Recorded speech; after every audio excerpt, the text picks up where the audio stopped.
Welcome back to Starting Lineup. Kasama pa rin natin ng UP Fighting Maroons at bagong UP Fighting Maroons na sasabak ngayong Season 88, Ray Remoga.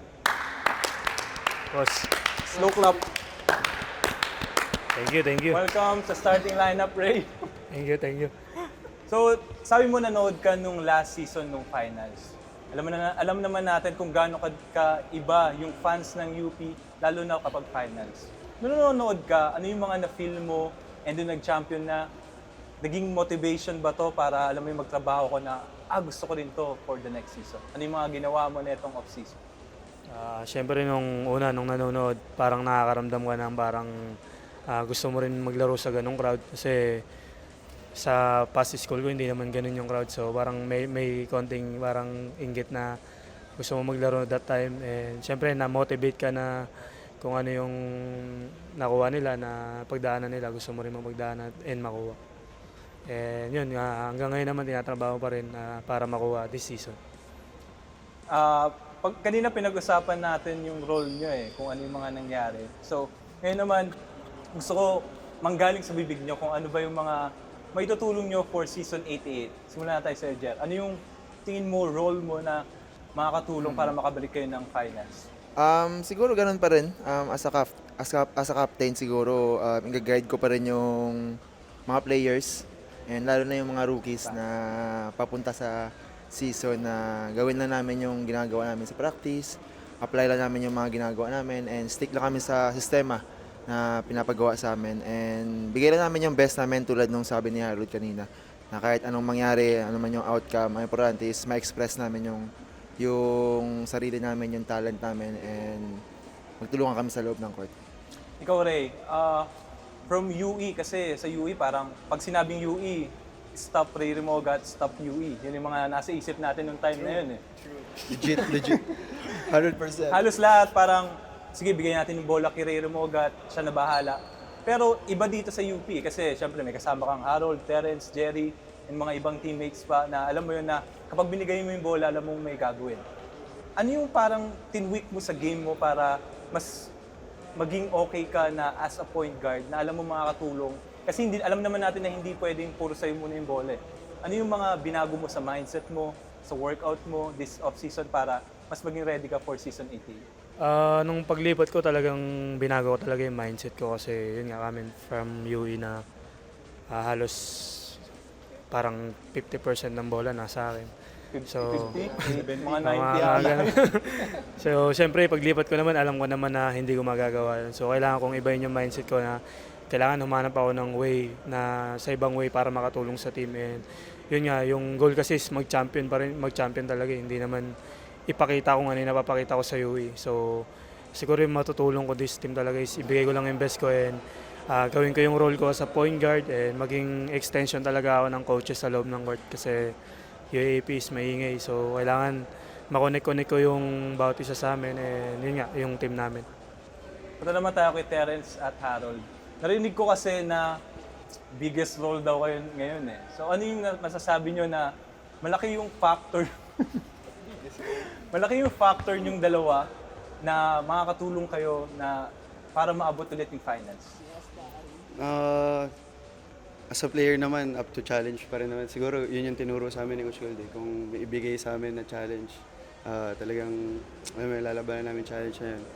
Pero mag-stick pa rin naman kami sa sistema. Alam mo naman yun, Siege, na papunta sa finals, hindi na siya about sa skills or more on mind games na yan, more on sa sistema na So, ngayon pa lang, tinatrabaho na namin, and yan, para makuha yung championship, yung back-to-back.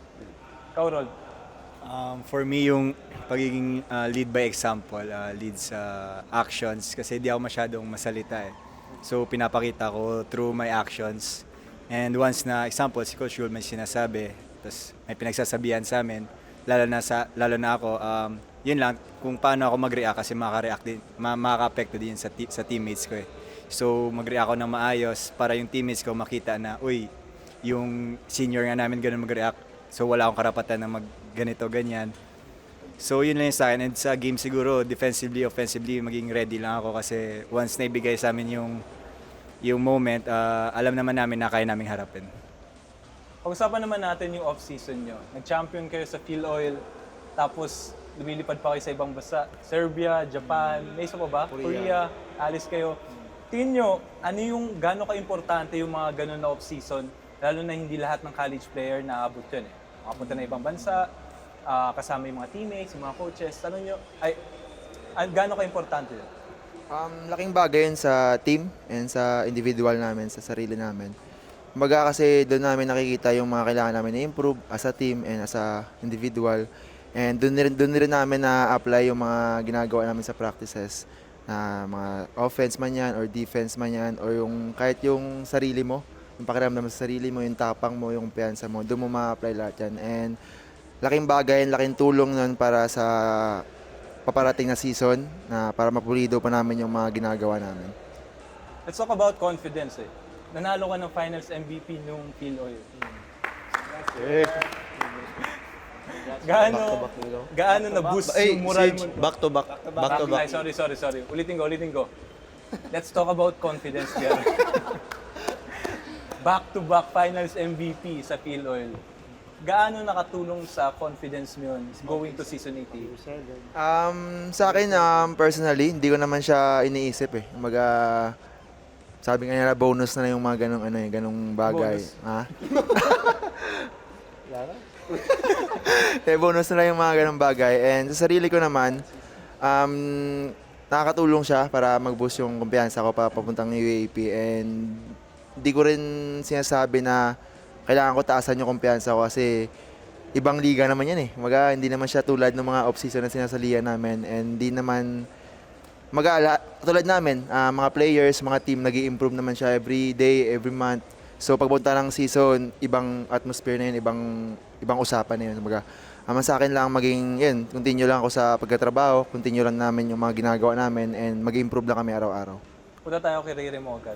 Nung tinira mo yung 3 points mo dun sa Lasal, kasi di ba before nun, hindi ka nakaka-shoot, ang baba ng percentage mo. Ano yung mga na-feel mo na bakit gusto mo itira yun? Kasi sa mga players, kadalasan, di ba, kapag sumablay na, ayaw na tumira. Pero ikaw, ba't tinira mo pa rin yung tira na yun? Siyempre unang-una, papasalamat ako kay Coach Golden sa mga teammate ko talaga na kasi that time talagang yun nga, sumasablay ako nadadown na ako nun dahil siyempre kahit sino naman player na hindi makashoot parang makakaramdam din ng ganun. Patuloy lang na binibigyan nila ako ng kumpiyansa na kahit anong mangyari, kung anong guts ko daw is gawin ko, kung anong feeling ko is gawin ko. Siguro that time, ayun lang yung parang binigay sa akin ng panahon na mangyari.